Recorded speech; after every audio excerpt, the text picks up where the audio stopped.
नमस्कार, आप सभी का आज के सत्संग में स्वागत है। सत्संग एक अच्छा सुनहरा अवसर है हम सबको आपस में जुड़ने का, बातचीत करने का और यहाँ पर हम आध्यात्मिक विषयों पर बात करते हैं। तो अध्यात्म से संबंधित या जीवन या साधना से संबंधित कोई प्रश्न है, तो आप लोगों का स्वागत है। जो भी कुछ कहना चाहते हैं या लिखना चाहते हैं, कहने के लिए अपने आप को अनम्यूट करके कहा जा सकता है।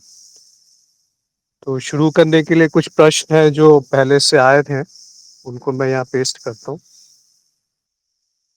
महेंद्र का 2-3 प्रश्न थे कि चित्त के माध्यम से चित्त को प्रकाशित करके जो सारे अनुभवों का अनुभव कर रहा है, क्या यही चेतना है?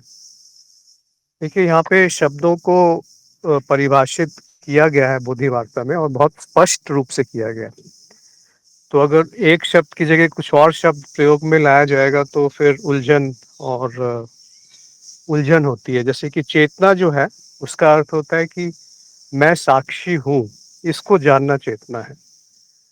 तो चेतना अनुभव नहीं करता चेतना से अनुभव नहीं होता, चेतना का अनुभव होता है। शायद आप लिखना चाहते हैं आत्मन या अनुभव करता, तब आपका वाक्य सही है, या चैतन्य। पर चेतना जो है वो एक स्वयं अनुभव है, तो उसका अनुभव नहीं किया जा सकता। तो चित्त के माध्यम से, तो संपूर्ण जो सृष्टि है, जो भी प्रकट है, वो चित्त ही है। उसमें अनेकों परतें हैं। तो उनमें से एक परत है जो कि शरीर हम बोलते हैं या इंद्रियां। तो उन इंद्रियों के माध्यम से अनुभव आते हैं। वो इंद्रियां, ज्ञान इंद्रियां जो है, वो जगत का अनुभव या वस्तुओं का अनुभव देती हैं। और जो सूक्ष्म इंद्रियां हैं, उनसे मन में जो विचार चल रहे हैं, भावनाएं उत्पन्न हो रही हैं, वो सूक्ष्म या आंतरिक इंद्रियों से प्राप्त होता है। आंतरिक इंद्रियों से शरीर के जो संवेदनाएं हैं, उनका अनुभव होता है। और जो मन में विचार, भावनाएं, इच्छाएं, ये सब जो है, ये सूक्ष्म इंद्रियों से पकड़ में आते हैं। क्योंकि ये एक उपकरण है, एक यंत्र है, जिसके माध्यम से ये अनुभव हो रहे हैं। ऐसा हम समझने के लिए कहते हैं, क्योंकि और कोई परिभाषा और कोई मॉडल मिलता नहीं है जो कि इस प्रश्न का उत्तर दे सके कि अनुभव कैसे हो रहे हैं। तो चित्त को प्रकाशित करके जो सारे अनुभवों का अनुभव कर रहा है, तो चित्त जो है वो स्वयं एक अनुभव है। और अनुभव और चित्त आप मान लीजिए एक ही चीज है। तो क्या यही चेतना है? नहीं, ये जो है ये अनुभव करता है या साक्षी है या दृष्टा है, उसको चेतना नहीं कहा जाता। चेतना का अर्थ है कि वो पुरस्कृत बुद्धि या प्रज्ञा, जो ये जानती है कि मैं वो नहीं हूं जो बदल रहा है, और जो नहीं बदल रहा है, जो बचता है, वही साक्षी है, जिसमें कोई पदार्थ नहीं है, कोई उसमें परिवर्तन नहीं दिखाई देता। तो वो कैसे फिर अनुभव में आएगा? तो वो अनुभव करता है। फिर आगे लिखा है जो सारे बोध का भी बोध कर रहा है। वैसे बोध शब्द जो है वो फिर से बोधि वार्ता में प्रयोग नहीं किया है ज्यादा, पर बोध का जो कई बार प्रयोग में आता है, उसका भी अर्थ साक्षी है, कि जो जानने वाला है। उस बोध को आप उससे मत उलझन में लाइए कि जो ज्ञाता है वो बोध नहीं है वहां पर। यहाँ पर बोध का अर्थ है कि जो जान रहा है, यानी कि जो जो तटस्थ है, जो तत्व है। और वही स्वयं तत्व जो है वो सब जगह प्रकट है। ऐसा नहीं है कि वो तत्व कहीं और है और जो ये प्रकृति है वो उससे भिन्न है। बस इतना ही समझ नहीं आता, क्योंकि ये दैनिक अनुभव में, व्यवहारिकता में सही प्रतीत नहीं होता है कि जो दिख रहा है वो कैसे दृष्टा हो गया, जो दृश्य है वो दृष्टा कैसे हो गया। तो वो अद्वैत पे जब हम जाते हैं, उसके स्तर पे जब बात कहते हैं, तब ये कहा जाता है कि दृष्टा और दृश्य एक है। परंतु व्यवहारिकता में उसको एक एक दिखता भी नहीं है, और व्यवहारिकता में आप उसका उपयोग भी नहीं कर सकते इस अद्वैत के ज्ञान का। तो बोध अभी बोध कर रहा है, ये कहना थोड़ा सा, इसमें देखिए शब्दों को बिल्कुल एक ही तरह से परिभाषित करेंगे तब उसका उत्तर सही आएगा। क्योंकि अगर आप एक शब्द का कुछ और अर्थ निकाल रहे हैं और मेरे मन में उसका अर्थ कुछ और है, तो जो कहा जा रहा है वो सुना नहीं जाएगा, उसके ऊपर जो सुन रहा है वो अलग अलग उसपे संस्कार वैसे ही निहित होते हैं। तो ये एक और बीच में गलत तरीके से उसको समझा जा सकता है, उसकी संभावना और बढ़ जाती है। तो बोध को आप समझिए कि वो साक्षी ही है। तो बोध का भी बोध कर रहा है, ये कुछ वाक्य पूरा सही बैठता नहीं है। और आगे चलते हैं कि ऐसा बोध जो अब किसी अनुभव के पीछे नहीं भागता। देखिए, बोध अगर हम साक्षी से लेंगे तो वो वैसे भी कभी किसी अनुभव के पीछे नहीं भागता, क्योंकि भागने के लिए कुछ पदार्थ होना चाहिए, कुछ इच्छा होनी चाहिए, कुछ शक्ति होनी चाहिए, कुछ ऊर्जा होनी चाहिए। और साक्षी में ऐसा हमें कुछ भी नहीं दिखता है, ना तो उसमें कोई पदार्थ है, ना ऊर्जा है, ना कुछ परिवर्तन है। तो वो कैसे प्रक्रिया वहाँ पे कुछ घटित होगी कि वो कुछ कर रहा है। तो जो साक्षी है वो किसी अनुभव के पीछे नहीं भागता, बल्कि उस अनुभव की, आपने आगे लिखा है, बल्कि उस अनुभव की सच्चाई को देख लेता है। क्या यही चेतना है? हाँ, चेतना यहाँ पर आपने थोड़ा बहुत सही लिखा है कि चेतना का अर्थ है कि जो अनुभव की सच्चाई को देख लेता है, यानी अनुभव की मिथ्या को जान जाता है कि जो प्रकट है, जो अनुभव में आ रहा है, वो बदलाव है, एक परिवर्तन है। वो उत्पन्न होता है, थोड़ी देर स्थित रहता है, फिर विलय हो जाता है। तो जो उत्पन्न हुआ, स्थित हुआ और विलय हुआ, वो सत्य नहीं हो सकता, क्योंकि वो किस क्षण आप बोलेंगे कि वो वही है। इस क्षण आप नदी को देख रहे हैं जैसे सामने बैठे हुए, तो कहने के लिए वो नदी है, परंतु पानी तो हर क्षण वहां से बहता है। जिस पानी को आपने अभी देखा था, 4 सेकंड बाद वो पानी वहां से आगे जा चुका है, फिर भी हमें एक उसमें स्थिरता दिखती है। इसी तरह से सारा जगत में बहाव है, ऐसा नहीं है कि ये रुका हुआ है। तो आप किसी एक जगह पे अपने आप को स्थिर करके नहीं कह सकते कि ऐसा ही जगत है या यही जगत है, क्योंकि जगत का अर्थ ही होता है जो जन्म लेता है, जो गतिमान है और जो स्थिर रहता है या समाप्त हो जाता है, फिर से उत्पन्न होता है। तो ये वृत्ति के रूप में चलता ही रहता है, इसीलिए उसको जगत की जगह चित्त कहा गया।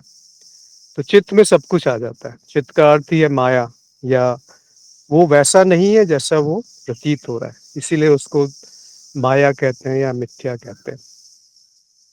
तो चेतना का अर्थ केवल इतना मात्र है कि मैं साक्षी हूँ, और जो ये बदल रहा है वो मुझसे, मैं उसका अनुभव कर रहा हूँ। और उस ये जानते ही एक शांति, एक आनंद, एक स्थिरता प्रकट होने लगती है, जिसको आप प्रज्ञा कह सकते हैं। क्योंकि फिर आप प्रभावित नहीं होते उससे जो बदल रहा है। बदल रहा है तब भी क्या अंतर पड़ता है, बदलने दें उसे। और अगर थोड़ी देर के लिए उसमें सुख मिल रहा है, तब भी कोई उसके प्रति ऐसा नहीं है कि बहुत ज़्यादा आसक्ति हो गई।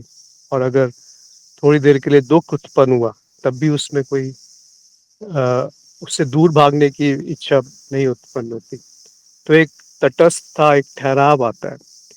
वो जो ठहराव है, जो स्थिरता है, क्या वो बदलाव के समय मौजूद नहीं है?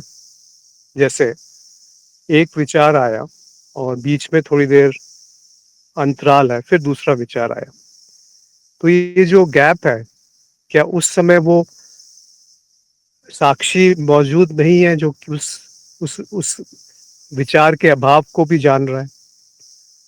और दो विचारों को जोड़ने वाला जो एक सूत्र है, एक कड़ी है, वो क्या है? तो जो विचारों के अभाव में है, तो वो विचार जब है तब भी तो है। इसीलिए विचार उत्पन्न होने से पहले और विचार जितनी देर स्थित रहे, और जब विचारों का विलय हो गया, तीनों स्थितियों में जो बदला नहीं, वो साक्षी है। और उसको जानना कि वो अपरिवर्तनीय चैतन्य या साक्षी मैं हूँ, ये चेतना है। तो चेतना को लाया भी नहीं जा सकता, कोई प्रयास नहीं है, कोई प्रयत्न नहीं है, कोई साधना नहीं है। तो फिर कैसे आएगी चेतना? जो अज्ञान है, जो मान्यताएं हैं, उनको त्यागना है। और उनको देखना मात्र है, त्यागने का भी कोई प्रयत्न नहीं है उसमें। इसीलिए ये मार्गहीन मार्ग है, क्योंकि इसमें कोई शुरुआत होते ही समाप्त हो जाता है। जिस क्षण आपको ये ज्ञान हो गया कि जो बदल रहा है वो मैं नहीं हूँ, उसी क्षण आप स्थित हो गए स्वयं में। अब इसके लिए कोई साधना प्रयास नहीं है, पर कई बार अशुद्धियाँ होती हैं। अशुद्धियों का अर्थ वही है कि आप मान्यता को पकड़ के बैठे हैं कि मान्यता का अर्थ होता है कुछ मान लेना जो सत्य नहीं है, जिसका कोई आधार नहीं है, जो बेबुनियाद है। मतलब आपने कहीं से सुन लिया, पढ़ लिया या कुछ लिखा है, उसका कुछ और अर्थ निकाल लिया। जैसे जो दिखता है वो वैसा है, ये हम उस पे जांच नहीं करते कि क्या वास्तव में वैसा ही है या कुछ और होने की संभावना है। तो जैसे ही ये बुद्धि थोड़ा सा खुलती है, मतलब एक सिकड़ी हुई बुद्धि नहीं है, एक जमी हुई बुद्धि नहीं है, एक बंद बुद्धि नहीं है, जहाँ पर कि जो मान्यता है उसी को आप बोलते हैं कि हाँ यही सत्य है और मैं ही जानता हूँ और मुझसे ज्यादा कोई नहीं जानता, तो फिर वो देख नहीं पाएंगे जो घट रहा है। तो ऐसी बंद बुद्धि में वो प्रज्ञा उत्पन्न नहीं होती है, वो विवेक नहीं आता। तो कृपा से जब या गुरु के संकेत मात्र से जब वो दिखने लगता है, तब ये प्रश्न नहीं आते कि जो दृश्य है वो दृष्टा कैसे हो सकता है। आ भी जाए शुरू में तो कोई बात नहीं, उसके साथ थोड़ा समय दीजिए, धीरे धीरे करके वो अपने आप ही प्रकट होता है उसका उत्तर। और नहीं भी हो तब भी कोई परेशानी नहीं है, केवल आत्मज्ञान तक समझ में आना आवश्यक है, जो कि बिल्कुल ही विधिवत रूप से जाना जा सकता है कि ये जो भी बदल रहा है वो मैं नहीं हूँ, जो भी बदल रहा है वो मैं नहीं हूँ, ना इति। ये करते करते करते वो छूट ही जाता है, क्योंकि अगर वो मैं होता जो बदल रहा है तो उस बदलाव को जान नहीं सकता था। तो इस तरीके से आत्मज्ञान के अंत पे, जहाँ पर वो पूरी तरह से स्थित हो जाती है, बुद्धि स्थिर हो जाती है, निश्चित हो जाती है, निश्चल हो जाती है, तब जाकर के उस ज्ञान में स्थिति होती है और उस ज्ञान की स्थिति से ही चेतना जागृत होती है या साक्षी भाव उत्पन्न होता है। तो जितने संदेह हैं, जैसे जैसे वो छटते जाएंगे वैसे वैसे स्थिरता बढ़ती जाएगी। तो इसको थोड़ा समय देना चाहिए, इसमें जल्दीबाजी नहीं करनी चाहिए। कई बार कुछ लोगों को तुरंत हो जाता है और कुछ को थोड़ा समय लगता है।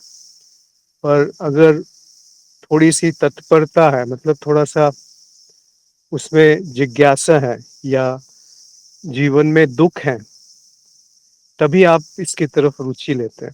और जिसकी जितनी रुचि होती है वैसे ही वो प्रकट होने लगता है ज्ञान। आगे लिखा है महेंद्र ने कि यहाँ पर ना सुख है ना दुख है, ना अशांति है ना शांति है, बस केवल कुछ है। क्या यही बोध है? आप शायद बोध को ज्ञान से संबंधित कर रहे हैं। बोध को जो प्रयोग किया गया है, जो मैं भी प्रयोग करता हूँ, वो साक्षी के रूप में करते हैं, क्योंकि वो सुनने में अच्छा लगता है और कुछ नहीं। बाकी ज्ञान भी एक अनुभव है। तो ये बात आपने सही लिखी कि यहाँ पर ना सुख है ना दुख है। देखिए, सुख और दुख कहाँ पर आते हैं? चित्त निर्मित है।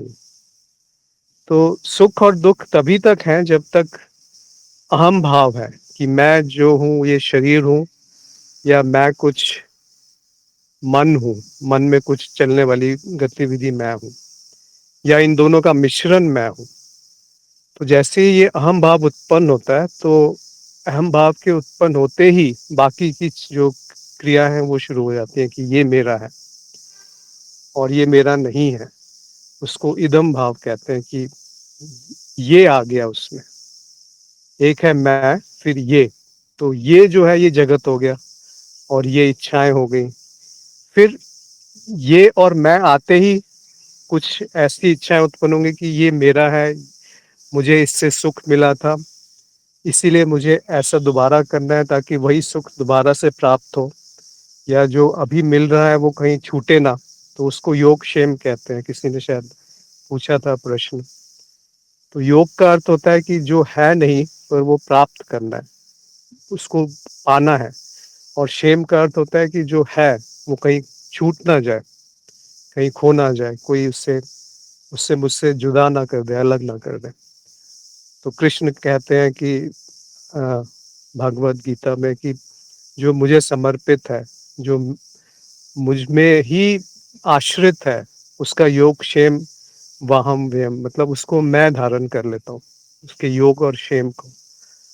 तो इसका अर्थ क्या है? ये तो एक शाब्दिक अर्थ है गीता में, पर अगर आप ज्ञान मार्ग की दृष्टि से देखेंगे या इसको एक और नजरिए से देखेंगे तो ये पाएंगे कि जो साक्षी है, जब कृष्ण कहते हैं कि मैं धारण कर लेता हूँ, वो मैं क्या है? वो मैं चित्त नहीं है, वो मैं साक्षी है। तो अगर आपको वो दिख गया कि जो साक्षी है वही परम है, वही सत्य है, वही तत्व है, वही है और केवल वही है, तो फिर जो भी घटनाएं घट रही हैं जीवन में, उनसे आपका प्रभाव होना कम हो जाएगा। तो ना फिर आपको योग की चिंता रहेगी कि मुझे कुछ मिल जाए, और ना शेम की चिंता रहेगी कि मुझसे कुछ छूट ना जाए। देखिए, जो पकड़ रहा है और जो छोड़ रहा है, वो मिथ्या है, क्योंकि वो पकड़ने का विचार मात्र है कि मैं पकड़ रहा हूँ। जैसे इस क्षण में आप हैं, इस क्षण में पूर्णता है। अगर इस क्षण में आपको कुछ अभाव दिख रहा है, कुछ लैक है, कुछ अपूर्णता है, तो आप उसको दूर करने के लिए कुछ कार्यवंत हो जाएंगे, कुछ करने लगेंगे। तो ये जो करने वाला भाव है, एक है कि आवश्यक कर्म होते हैं, फिर उनको टाला नहीं जा सकता। इसीलिए ज्ञानी को बहुत आलसी कहा जाता है, क्योंकि वो जानता है कि जो होना है वो होके ही रहेगा। उसके लिए आप कितना भी प्रयास कर लीजिए, उसको टाल नहीं पाएंगे।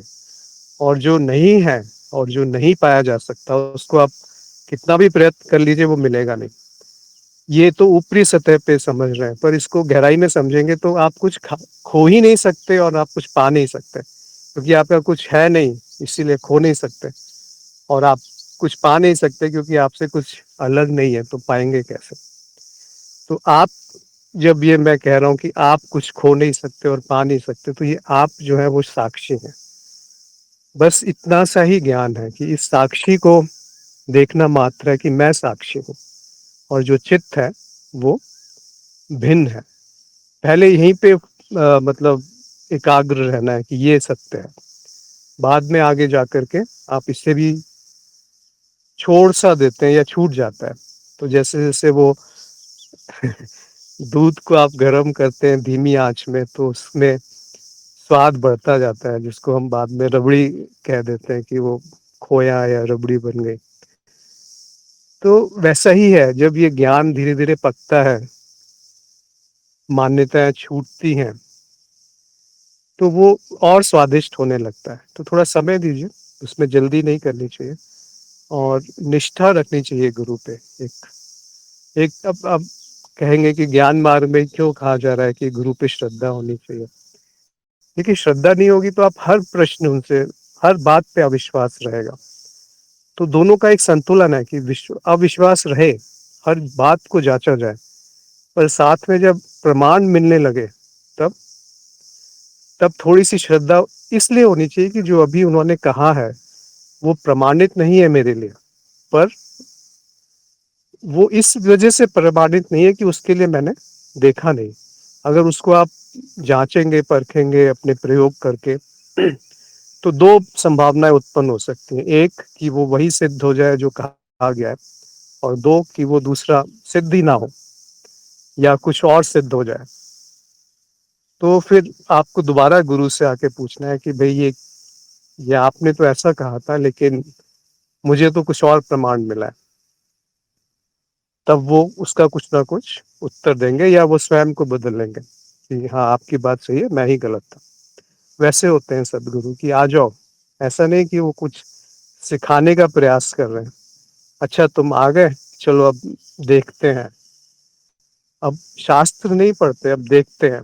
क्या देखते हैं? जो तुम्हें दिख रहा है, जो मुझे दिख रहा है मैं तुम्हें बताता हूँ, जो तुम्हें दिख रहा है वो मुझे बताओ। तो ये 1 to 1 कन्वर्सेशन होता है, एक से एक का संवाद होता है।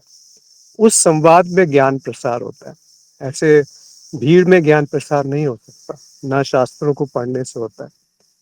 जब तक अज्ञान की तरफ संकेत ना किया जाए, तब तक अज्ञान देखा नहीं जा सकता। इसीलिए वो माया है, इसीलिए वो इतनी इतनी बलशाली है कि वो आपको आवरण एक तरीके से ढक लेती है सत्य को, और सत्य को किसी और रूप में प्रकट करती है, विक्षेपण। तो आवरण और विक्षेपण दो शक्तियां हैं माया की, जो हमेशा मौजूद रहती हैं। जैसे कि स्वप्न में पहले आप अपने स्वरूप को भूलते हैं, वो हो गया आवरण। फिर आप कुछ और देखने लगते हैं, वो हो गया प्रक्षेपण। पर जो स्वरूप को भूल गया और जो स्वरूप से भिन्न अपने आप को कुछ मान बैठा है, और जो उस मानने के बाद कुछ और देख रहा है, क्या वो अलग अलग है या कभी अलग हो सकते हैं? तो ये प्रयोग करके देखने चाहिए कि जो स्वप्न अवस्था में जैसा है, उसी का एक उसी तरह से जागृत अवस्था में भी कुछ घट रहा है। पर क्योंकि जागृत अवस्था में ज्यादा स्थिर लगती है, ज्यादा आवश्यक है जीवन के लिए, शरीर को बनाए रखने के लिए, तो हम उसे सत्य मान लेते हैं। उसे मान लेते हैं कि हाँ यही सच है, और जो स्वप्न है वो झूठ है।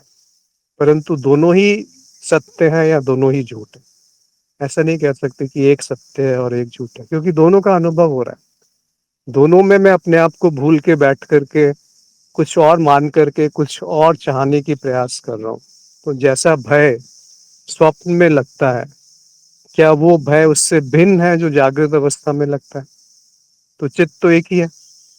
जैसा प्रेम, जैसा अनुभव स्वप्न में होता है, जितनी देर स्वप्न में अनुभव चलता है, उतनी देर तो वो सत्य लगता है, उस पर प्रश्न चिन्ह नहीं उठता। तो आप कैसे कह सकते हैं कि वो स्वप्न जो है जागृत से भिन्न हो गया? क्योंकि जितनी देर स्वप्न चल रहा है, वहां सब कुछ वैसा ही है जैसा जागृत अवस्था में है। यानी कि आप अलग हैं, आप एक अपने आप को कुछ मान के बैठ गए हैं स्वप्न में। कुछ घटनाएं घट रही हैं, उसमें प्रतिक्रिया हो रही है, कुछ ध्वनियां सुनाई पड़ रही हैं, कुछ देखा जा रहा है। तो ये सब कहाँ से उत्पन्न हो रहा है? कौन प्रकट कर रहा है इसको?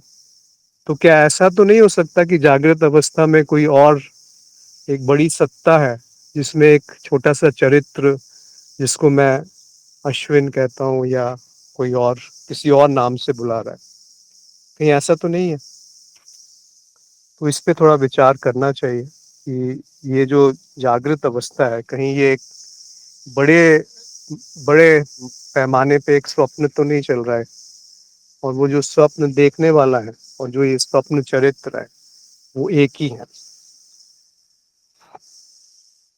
योगेश ने कहा है कि अनुभवकर्ता के, अच्छा राजीव ने कुछ लिखा है कि बस केवल कुछ है, यहाँ कुछ शब्द का उपयोग वापस कुछ और होने की ओर ले जाएगा।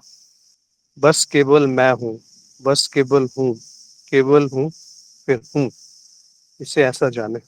हाँ, आपने बिल्कुल सही लिखा कि छोड़ते जाना है, एक एक करके वो छूट ही जाएगा। छोड़ने वाला भी जब नहीं रहेगा तो क्या छोड़ा जाए? पर शाब्दिक रूप से, सैद्धांतिक रूप से, बुद्धि के स्तर पे इसको समझने के लिए यही कह सकते हैं जो राजीव ने लिखा है कि पहले कहें कि केवल मैं हूँ, फिर केवल होना मात्र है, और अंत में होना ही रह गया। मतलब आप कैसे भी उसको शब्दों में कह लीजिए कि केवल होना है, और वो होने में जो देख रहा है उस होने वाले को, वो उस होने से भिन्न नहीं है। यानी कि जहाँ पर इच्छा प्रकट होती है और जो उस इच्छा को जान रहा है, वो दो नहीं है। तो ये जब समझ में आ जाएगा, तो फिर इच्छाओं के पीछे जो भागने की प्रवृत्ति है, वो मिथ्या है, ये भी समझ में आने लगेगा। क्योंकि जब घटना घट जाती है, उसके बाद कर्ता भाव आता है कि ये मैंने किया। तो सभी जो परेशानियां हैं, उसका अगर एक ही आप ढूंढेंगे कि क्या कारण है, तो उसको अज्ञान कहते हैं। पर वो अज्ञान क्या है? वो अज्ञान यही है कि ये मैंने किया या ये मैंने नहीं किया। और ये जो कर्ता भाव है, ये कर्ता भाव कैसे आएगा? वो तब आएगा जब आप अपने आप को भिन्न मानने लगेंगे इस उस साक्षी से या इस प्रकृति से, क्योंकि न साक्षी भिन्न है प्रकृति से, न प्रकृति भिन्न है साक्षी से, दोनों एक है। परंतु जैसे ही आपने उसमें विभाजन, जो मन है वो विभाजन कर देता है, तब जाकर के ये सारा का सारा खेल शुरू होता है, जिसमें कि मेरी इच्छाएं, ऐसा भाव आता है। फिर उनको पूरा करने का एक एक प्रयास शुरू हो जाता है, और फिर उसको पूरा करते करते उसी में आसक्ति आने लगती है कि अगर ये नहीं मिला तो जीवन व्यर्थ है। और ये सब जो चेन चलती है, एक के बाद एक के बाद एक घटना घटती है, उसका जो मूल तत्व है, मूल जो है उसका कारण, वो है कर्ता भाव। तो वो अहम के आने के बाद ही कर्ता भाव शुरू होता है। जैसे बहुत छोटे बच्चे हैं, उसमें कर्ता भाव नहीं है, उसका शरीर कहाँ शुरू हो रहा है कहाँ खत्म हो रहा है उसको कुछ नहीं पता। उसके लिए चित्त में कोई विभाजन नहीं है। बस अगर भूख लगी तो खाया, कुछ दर्द हुआ तो रोया, और थक गया तो सो गया। वो सोने के लिए प्रयास नहीं करता। कभी हंसते हुए भी, अभी रो रहा है और 1-2 सेकंड बाद हंसने लगेगा।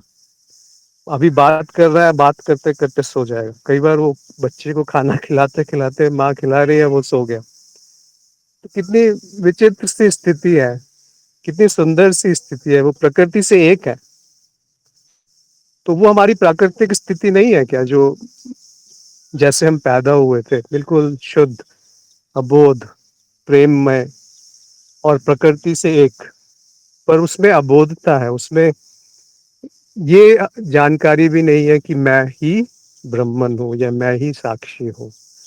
यहाँ जो गुरु की महत्व समझ में आता है, क्योंकि संसार उसके बाद उस पर थोपने लगता है, और थोड़ा सा प्राकृतिक भी होता है कि उसके अंदर अहम जागृत होने लगता है, कि अगर वो अहम जागृत नहीं हुआ तो वो अपने शरीर को बचा नहीं पाएगा, कि जो रक्षा नहीं कर पाएगा, तो वो प्राकृतिक रूप से अहम जागृत होता है। पर ये नहीं कहा जा रहा ज्ञान मार्ग में कभी भी कि आपको अहम का नाश करना है, क्योंकि वो संभव ही नहीं है। अहम को केवल मिथ्या को देखना है, कि जिसको मैं मान लिया था, मैं वो नहीं हूँ, मैं उसको जानने वाला हूँ, उसका साक्षी हूँ, उसका दृष्टा हूँ। तब ये उलझन पैदा नहीं होती। और किसी को कुछ इस पे संशय है या कहना चाहते हैं तो अवश्य कह सकते हैं। योगेश ने लिखा है, अनुभवकर्ता के गुण वाले अध्याय में गुरुजी ने दृष्टा और दृश्य दृष्टिकोण मात्र है ऐसा कहा है, कृपया इस पर प्रकाश डालें। हाँ, मेरे को ये उनका वाक्य याद नहीं है, पर जब दृष्टा और दृश्य को दृष्टिकोण कहते हैं तो ये द्वैत की स्थिति है।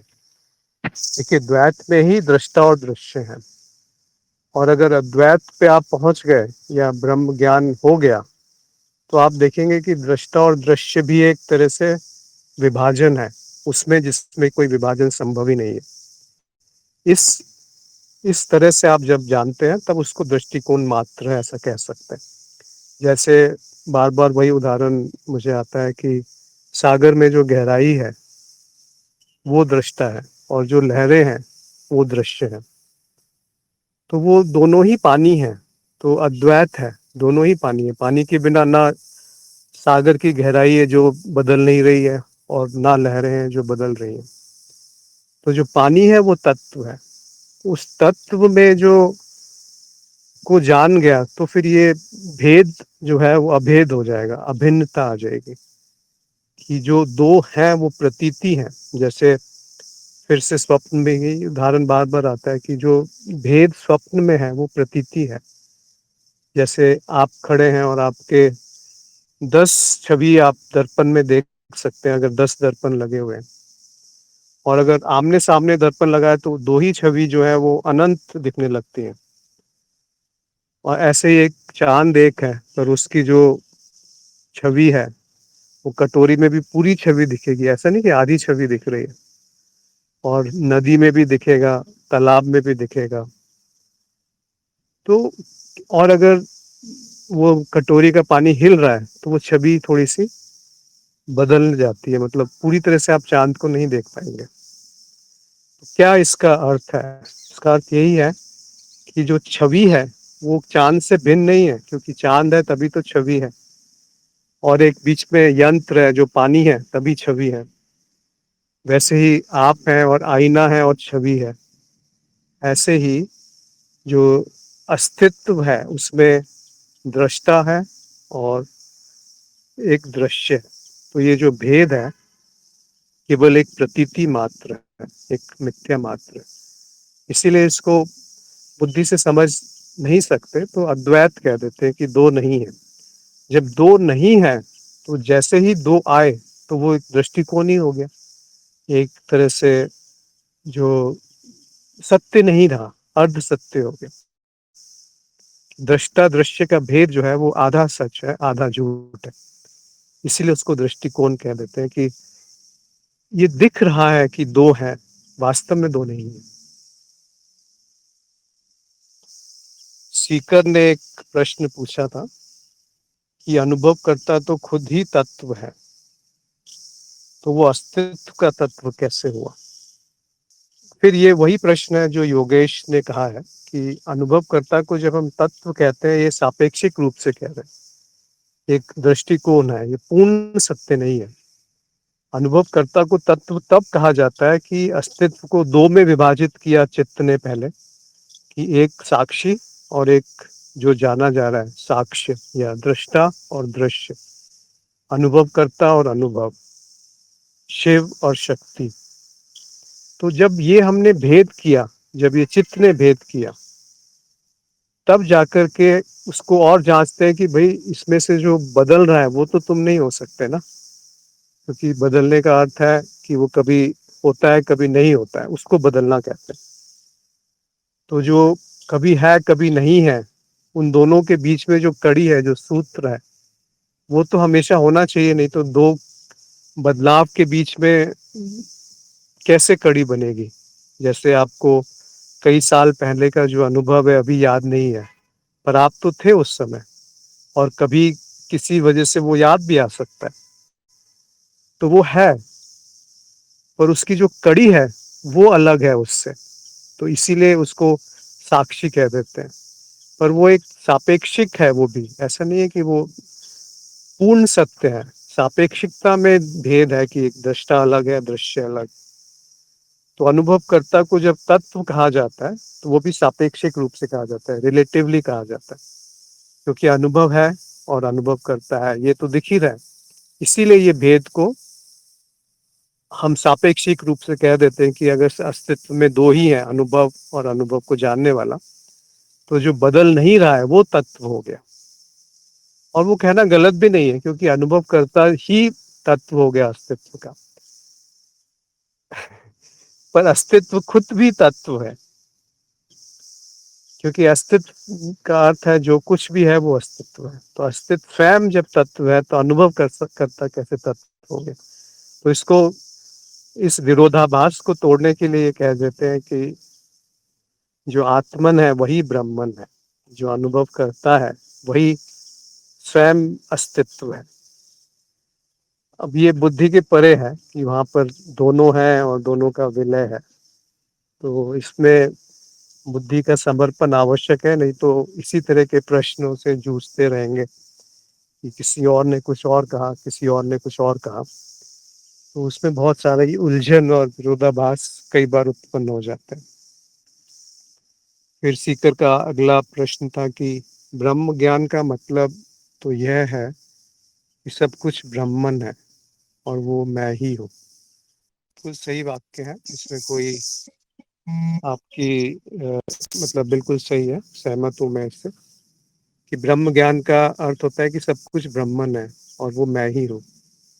तो ये जो मैं ही हूँ और मैं ही ब्रह्मन हूँ, इसको समझ में पूरा ढंग से आना चाहिए कि ये शब्दों के तौर पे मैं ही ब्रह्मन हूँ नहीं आता है, वो बस हुआ जाता है, वो देखा जाता है कि ऐसा ही है। तो ब्रह्म को तो खुद तत्व है, तो शून्य कहाँ से आ गया?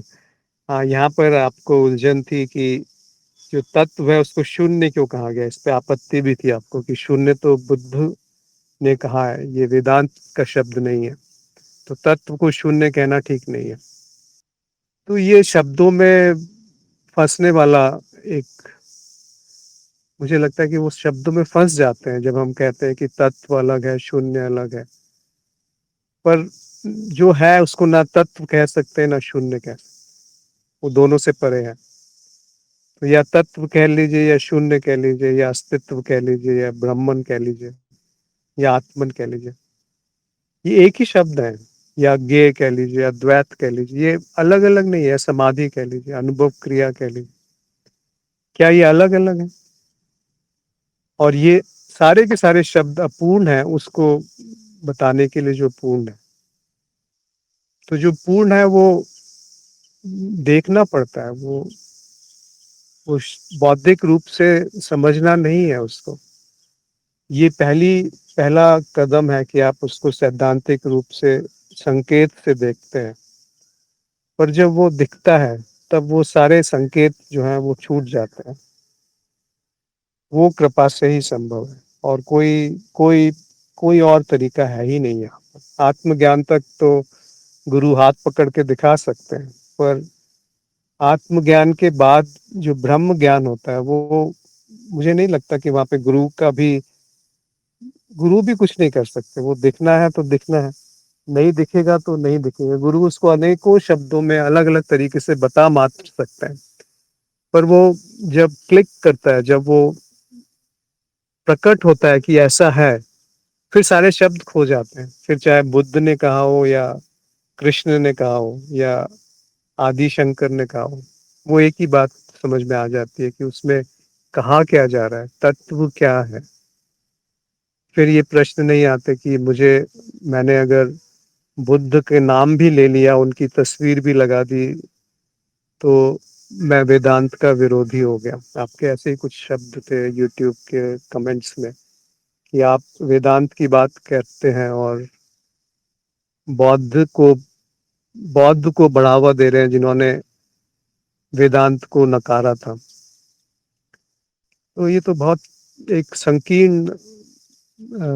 संकीर्ण दायरा हो गया सोचने का। क्योंकि क्या बुद्ध, आप ही कहते हैं अभी पहले वाक्य में कि सब कुछ ब्राह्मण है, तो बुद्ध और आदि शंकर क्या भिन्न हो गए?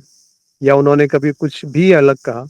शब्दों का भेद है। उन्होंने शून्य कह दिया, इन्होंने तत्व कह दिया। उन्होंने अनात्म कह दिया, पर अनात्म का अर्थ ही अज्ञेय हो गया, और वेदांत ने अद्वैत कह दिया। तो भेद कहाँ है? मुझे तो कोई भेद प्रतीत नहीं होता। और किसी का कुछ इसमें मत है तो अवश्य कह सकते हैं। राजीव ने कहा पूर्ण कह लीजिए, हाँ पूर्ण कह लीजिए, कुछ भी कह लीजिए। ये शब्द, कोई भी शब्द उसको नहीं प्रकट कर सकता जो है। चाहे आत्मा कह लीजिए, चाहे अनात्मा कह लीजिए, चाहे शून्य कह लीजिए, पूर्ण कह लीजिए, ये केवल संकेत कर सकते हैं वो जो है। क्या अभी जो सामने घट रहा है आपके, क्या आप उसको बयान कर सकते हैं वो क्या है? क्या उसमें कुछ अपूर्णता दिखती है? और कोई कुछ इसमें व्यक्त करना चाहे कि वेदांत और बुद्ध क्या वो अलग अलग है? क्योंकि ये बहुत लोगों का विचार है कि बुद्ध ने आत्मा को नकार दिया कि आत्मा गलत है। बुद्ध ने वेदांत को कभी महत्व नहीं दिया या वेदों का कोई महत्व नहीं समझा। तो इसीलिए बुद्ध जो है वो वेदों के विरोध में थे। हल्दर ने लिखा है घट का आकाश और महाकाश दोनों एक हैं। आकाश ही एक है तो सभी घटों में उपस्थित है, शब्दों की शक्ति से परे है। बिल्कुल सही लिखा है आपने। ये एक बहुत सुंदर सा उदाहरण है कि घटाकाश और महाकाश कह सकते हैं उसको। तो जब घड़ा है, उसके अंदर जो स्थान है, जो आकाश है, क्या वो उस स्थान से भिन्न है जो घड़े की परिधि के बाहर है? उस घड़े की जो आकार है उसके बाहर जो आकाश है, उस घड़े को आप एक जगह से उठा के दूसरी जगह रख दीजिए, तो उसके अंदर का आकाश बदल गया क्या? या आप ऐसा समझिए कि जब घड़ा है तब भी वो आकाश में ही है, और जब घड़ा टूट गया तो उसके अंदर का आकाश बाहर से मिलने के लिए कुछ प्रयत्न करना पड़ेगा। या नहीं भी टूटा तो जो आकाश के अंदर अगर आप माइक्रोस्कोप से देखने जाएंगे तो देखिएगा एटम्स हैं जिसमें कि न्यूट्रॉन, प्रोटॉन और इलेक्ट्रॉन्स होते हैं, और एक प्रोटॉन न्यूट्रॉन जिसको न्यूक्लियस कहा जाता है, और इलेक्ट्रॉन, उसमें बहुत दूरी होती है। मतलब अगर आप उसके साइज या आकार से देखेंगे, ऐसा ही समझ लीजिए जैसे सूर्य और पृथ्वी के बीच में जितनी दूरी है, सापेक्षिक रूप से उसका जो साइज है इलेक्ट्रॉन का और जो न्यूक्लियस का साइज है उसके आधार पे, तो पूरा ही तो खाली है। आप आकाश, मतलब सूर्य और पृथ्वी के बीच में खाली स्थान आकाश ही तो है। तो ऐसे ही घड़ा है, उसका एक एक एटम अगर आप देखने लगेंगे वो इतना रिक्त है, इतना खाली है उसमें, इसीलिए उसको शून्यता कहा गया। अब खालीपन, शून्यता का अर्थ ऐसा नहीं है कि वहाँ कुछ नहीं है, सब कुछ का अभाव है, पर वहाँ खालीपन है, उसको शून्य कहते हैं। तो ये शब्दों से परे है। अगर इसमें वाद विवाद करना है तो कुछ हाथ नहीं आएगा। तत्व का तत्व कहाँ से आ गया? तत्व का तत्व हो नहीं सकता, क्योंकि तत्व एक ही होता है, आप उसको किसी भी नाम से पुकार लीजिए। फिर आगे जो आपने लिखा है बिल्कुल सही लिखा है कि एको ब्रह्म द्वैतो नास्ति, सब ब्रह्म है और वो एक ही है, यह ब्रह्म सूत्र। तो ये बिल्कुल सत्य वाक्य है कि एको ब्रह्म द्वैतो नास्ति, द्वैत है ही नहीं, द्वैत का अस्तित्व भी नहीं है। मतलब ये काव्यात्मक रूप से कहा जाता है कि अस्तित्व जो है, यह ब्रह्मन जो है, बस वो मात्र है, एको ब्रह्मन द्वैतो नास्ति। और जो द्वैत है वो प्रतीति है, पर वो प्रतीति भी ब्रह्म से भिन्न नहीं है, ब्रह्म का ही हिस्सा है। जैसे कि जल है, उसमें कभी झाग बनते हैं तो वो झाग जो है जल जल से ही बने हैं, जल में ही स्थित है और जल में ही विलय हो जाते हैं। तो उसी तरीके से ब्रह्म है, जो कि स्वयं ही प्रकट होता है, स्वयं ही स्थित रहता है और स्वयं ही स्वयं में विलय हो जाता है। और जितनी देर प्रकट है उतनी देर उसका अनुभव स्वयं को ही होता है। सुमा ने कहा था कि गुरुजी ने पूछा था, कहा कि ये प्रश्न आप दूसरे सत्संग में पूछ सकते हैं। तो जो लैला है उनके एग्जाम का ये प्रश्न है कि we are not complete without knowledge, yet the existence is already whole and complete. How is this contradiction possible? कहने का अर्थ यह है कि जब तक ज्ञान नहीं होता तो मैं अपने आप को अपूर्ण मानता हूँ, पर जो अस्तित्व है उसमें तो पूर्णता ही है हमेशा।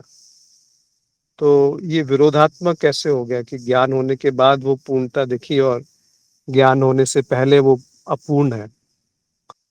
तो जब ये कहा जा रहा है कि अस्तित्व पूर्ण और होल है, मतलब होल एंड कंप्लीट, पूर्ण है, तो उसका अर्थ ये नहीं हुआ कि जो प्रकट है वो अपूर्ण है, क्योंकि जो प्रकट है वो भी अस्तित्व का ही हिस्सा है। तो जब हम अस्तित्व को पूर्ण बोलते हैं तो पहले तो अद्वैत के स्तर पे वो पूर्ण है, वहाँ कोई किसी को शंका या संशय नहीं रहता कि वो पूर्ण नहीं है। तो इस तरह के प्रश्नों को दोनों स्तर पे उत्तर देना चाहिए कि वो पूर्णता जो है वो कही जा रही है अद्वैत के स्तर पे। और दूसरा, जब आप कहते हैं कि एक दृष्टा हो गया और एक दृश्य हो गया, तो नॉलेज जो है, ये ज्ञान जो है, ये भी एक दृश्य का हिस्सा हो गया। पर पूर्णता की जब बात करते हैं तो आपको ये समझना आवश्यक है कि जो दृष्टा है वही प्रकट है दृश्य के रूप में, और जो दृश्य है वही दृष्टा है, यानी कि वो दो नहीं है। तो पूर्णता पूरी तरह से आपको दिखने लगेगी। ये तो शाब्दिक अर्थ है। इसी में एक जो बहुत प्रसिद्ध श्लोक है, पूर्णमद पूर्णमिदम पूर्णम पूर्णात् उदच्यते पूर्णम पूर्णस्यादाय पूर्णमेव वशिष्यते।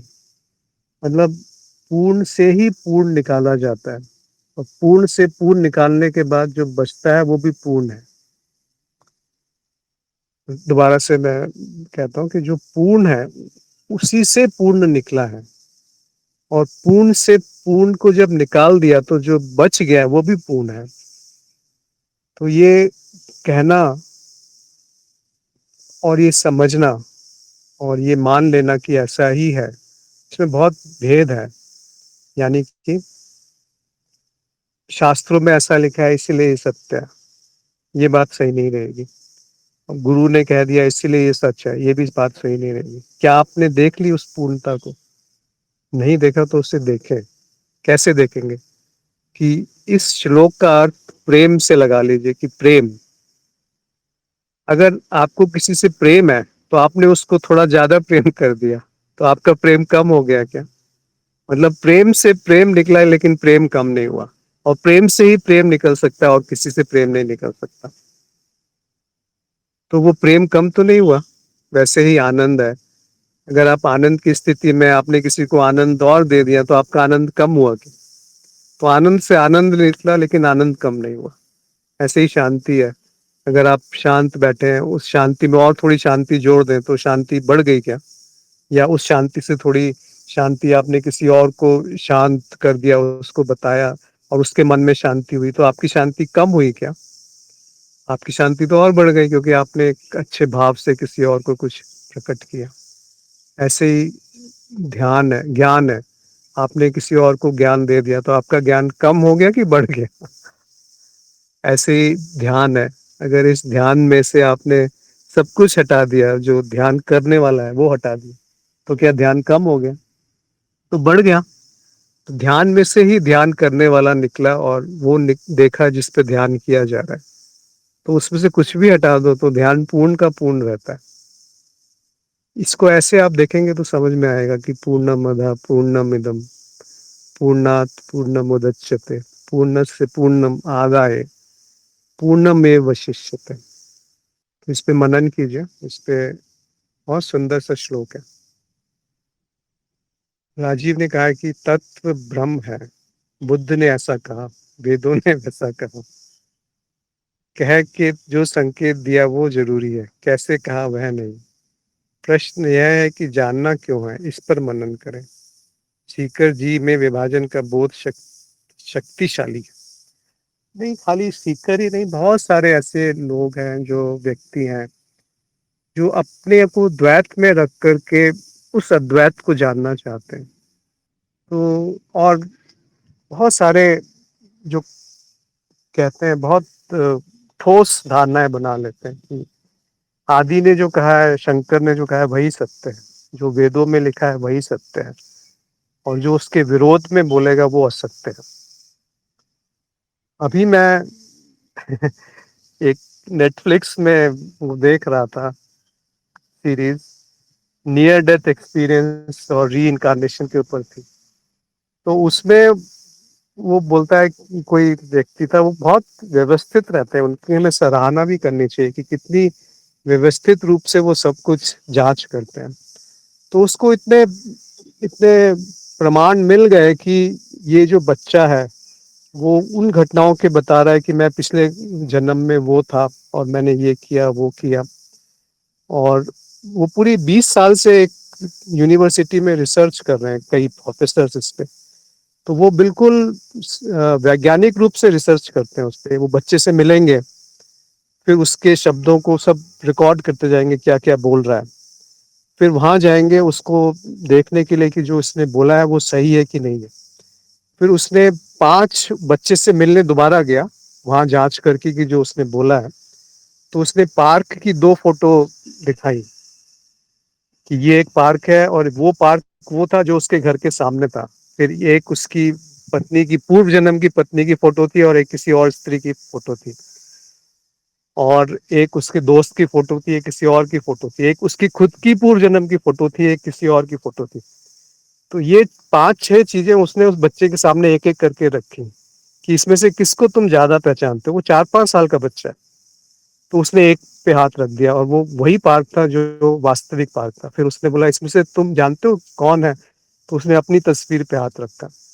फिर पत्नी में को बोला तो उसने अपनी पत्नी की जो पुराने जन्म की वाकई थी वही। इस तरह 5 के 5 यस आए, मतलब एक में भी उसको कोई कंफ्यूजन नहीं था। वो नेटफ्लिक्स पे आप देख सकते हो, उन्होंने वीडियो रिकॉर्ड किया।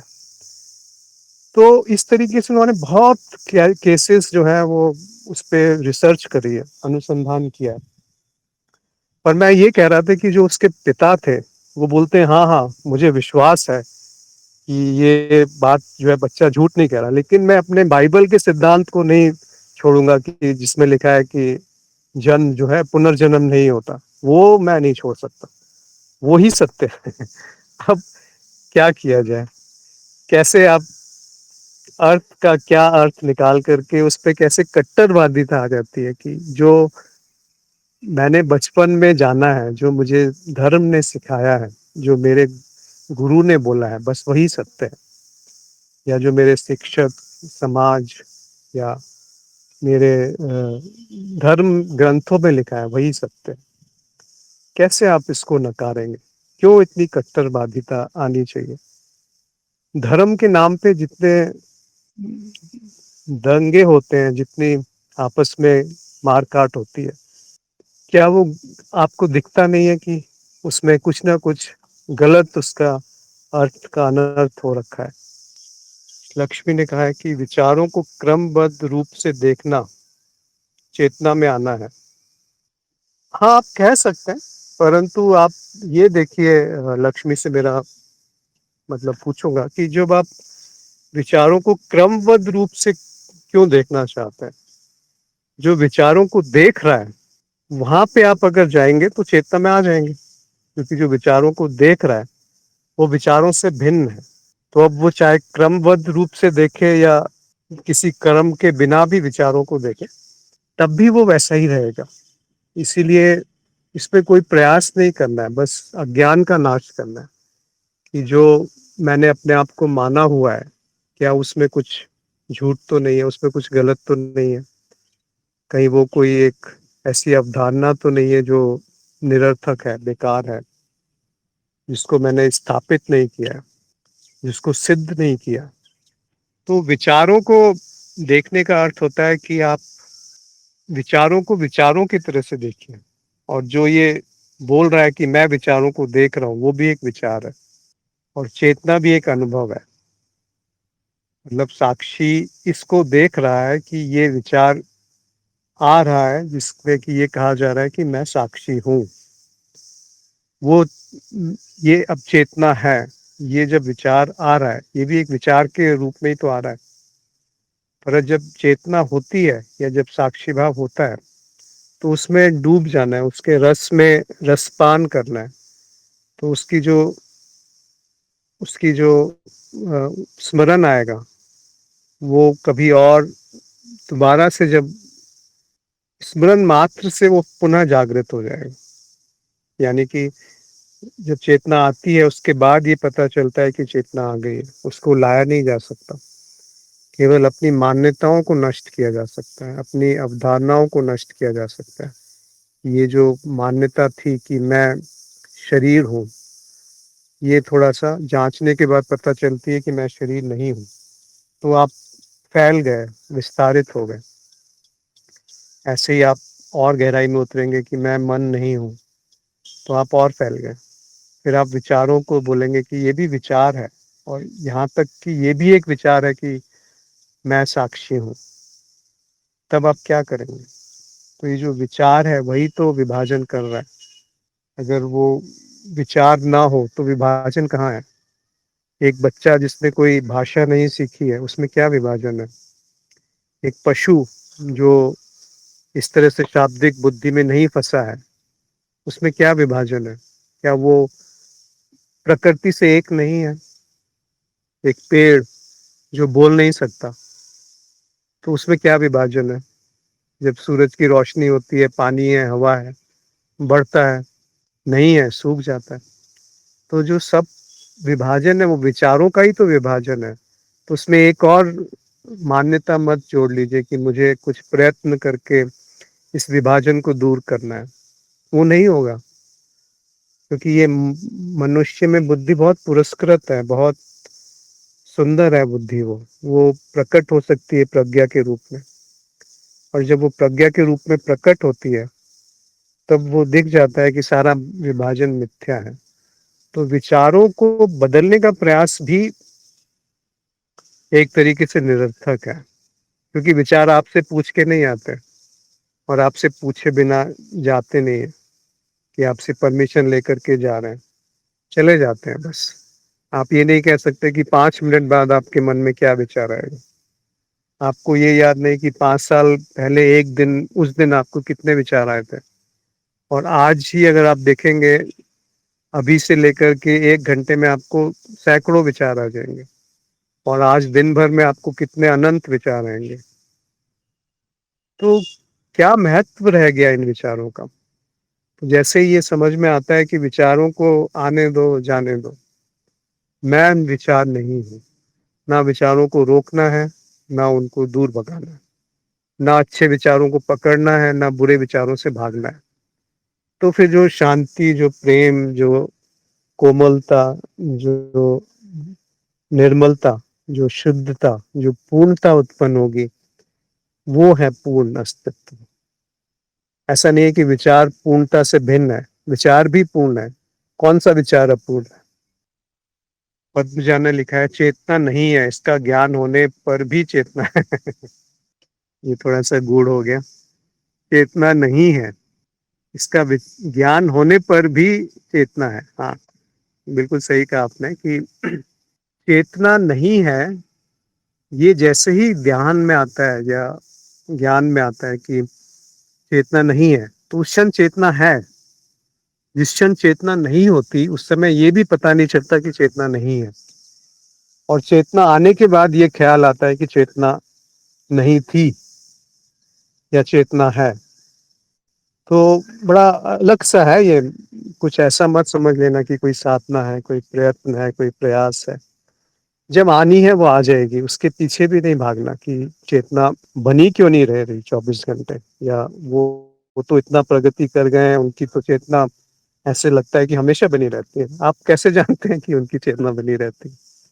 इसीलिए छोड़ देना चाहिए, ये सब बेकार है। कई लोग, जैसे चलचित्र है, मूवीज है, उसमें दो अभिनेता है, अभिनेत्री है, वो आपस में ऐसे प्रेम का व्यवहार करेंगे कि आपको लगेगा अरे कितना प्रेम करते हैं।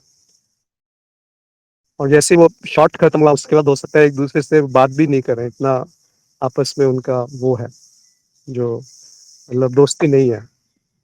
पर आपको चलचित्र देख के तो पता नहीं चलेगा कि वो आपस में उनमें मतभेद है या दोस्ती नहीं है, क्योंकि वो तो बहुत प्रेम दिख रहा है। तो चेतना को पकड़ने का प्रयास मत कीजिए, किसी के व्यवहार में ढूंढने का प्रयास मत कीजिए कि उसका व्यवहार से ही लगता है कि वो चेतना में। ऐसा कुछ नहीं है। बहुत ढोंगी लोग हैं जो ऐसे व्यवहार करते हैं कि उनसे ज्यादा ज्ञानी कोई और नहीं है।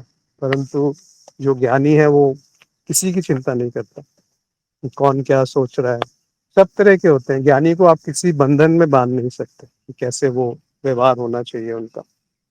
योगेश ने लिखा है, विचार ना हो तो केवल होनापन ही है। नहीं योगेश, जब विचार है तब भी होनापन ही है। दोनों स्थितियों में चाहे विचार हो या ना हो, होनापन ही है। अगर विचारों के होते हुए आपने होनापन देख लिया, तो फिर विचार आपको तंग करना बंद कर देंगे। ये एक महत्वपूर्ण है, इस पे थोड़ा मनन कीजिए कि विचारों को होते हुए भी आप उसको स्वीकार कर लीजिए ना, कि हाँ विचार है। तो फिर वो आपको तंग नहीं करेंगे, आपको परेशान नहीं करेंगे। पद्मजा ने लिखा है कि जिस प्रकार अनुभव ना होना भी एक अनुभव ही है। बहुत सुंदर। अनुभव ना होने का अर्थ है कि जब कुछ अभाव का आपको अनुभव हो रहा है, जैसे निद्रा में होता है। आप जागृत में अनुभव सब लोग जानते हैं, स्वप्न में अनुभव सब लोग जानते हैं, पर जब निद्रा आती है तो एक तरह का अभाव है। वहां ऐसा लगता है कोई अनुभव नहीं हुआ, पर अनुभव तो वहां पे भी हो रहे होते हैं। तो अनुभव का अभाव जो है वो भी एक अनुभव ही है, क्योंकि नहीं तो आप सुबह उठ के ये कह नहीं सकते थे कि मुझे अच्छी नींद आई। थकान मिट जाती है, नींद बहुत सुंदर आती है। जिस दिन आपको बहुत ज्यादा सपने आते हैं, नींद नहीं आती, उस दिन आप उतना फ्रेश महसूस नहीं करते। तो सपने में और गहरी निद्रा में, जो ड्रीमलेस स्लीप है, सुषुप्ति जो है, उसमें भेद है। स्वप्न में आपका चित्त कुछ बना रहा है, या सूक्ष्म में कुछ दर्शन हो रहे हैं जगत के, घटनाओं के। और जो सुषुप्ति है उसमें पूर्णतः अभाव है, उसमें जो स्वप्न चरित्र है वो भी गायब हो गया। तो क्या रहा, जो हुआ उसकी स्मृति भी नहीं बनी, क्योंकि वो स्मृति उस तरह से नहीं बनी कि वहां क्या घटित हुआ। इसीलिए कहा जाता है कि जो सुषुप्ति है या जो निद्रा है वो आधार है, और उस पृष्ठभूमि पर जागृत और स्वप्न बुलबुले की तरह आते जाते रहते हैं। यानी कि जो निद्रा है वो पृष्ठभूमि है, पर्दा है, और उस पे जो चलचित्र है वो बदलते रहते हैं। तो चलचित्र ना भी हो तो पर्दा बना रहता है। पर ये दोनों तरह से उदाहरण का उपयोग किया जाता है। दृष्टा दृश्य मतलब पर्दा ही दृष्टा है, और वो स्वयं को ही देख रहा है दृश्य के रूप में। तो ये अद्वैत का उदाहरण है। पर अब जिस संदर्भ में हम अभी इस बार में बात हो रही है उसमें उदाहरण थोड़ा सा भिन्न है, कि जो पर्दा है वो सुषुप्ति है, और उस पे जो चित्र प्रकट हो रहे हैं वो जागृत और स्वप्न है। तो एक ही उदाहरण को अलग अलग तरीके से आप देख सकते हैं। जब हम अद्वैत का उदाहरण पर्दे और चित्र में करते हैं तो पर्दा ही चित्र है, और वो स्वयं का ही अनुभव कर रहा है। और जब हम जागृत अवस्था और स्वप्न अवस्था और सुषुप्ति का उदाहरण इसी उदाहरण को उसमें लगाएंगे तो सुषुप्ति जो है वो पर्दा है, और उस पे चलचित्र आते जाते रहते हैं, पर्दा बना रहता है। तो कैसे भी देख लीजिए, ये शब्दों का हेर फेर है और कुछ नहीं है। मुझे लगता है और किसी का कोई अगर प्रश्न नहीं है तो आज यहाँ पे हम सत्संग समाप्त करेंगे। आप सभी का जुड़ने के लिए बहुत बहुत आभार। सभी को शुभेच्छा, प्रणाम और शुभकामनाएं कि ये जो सुंदर सा ज्ञान हमें प्राप्त हुआ है, ये जो हमारे पास एक मौका दिया है इस जीवन में कि अपने आप को जान पाए, अपने स्वरूप में स्थित हो पाए, बिना किसी मिलावट के, बिना किसी भेदभाव के, बिना किसी अपूर्णता को देखे हुए उस पूर्ण में, उस पूर्णता को अपूर्णता में भी महसूस कर पाए, तो वो पूर्णता सदैव बनी रहेगी। आप सबका बहुत बहुत आभार। नमस्कार।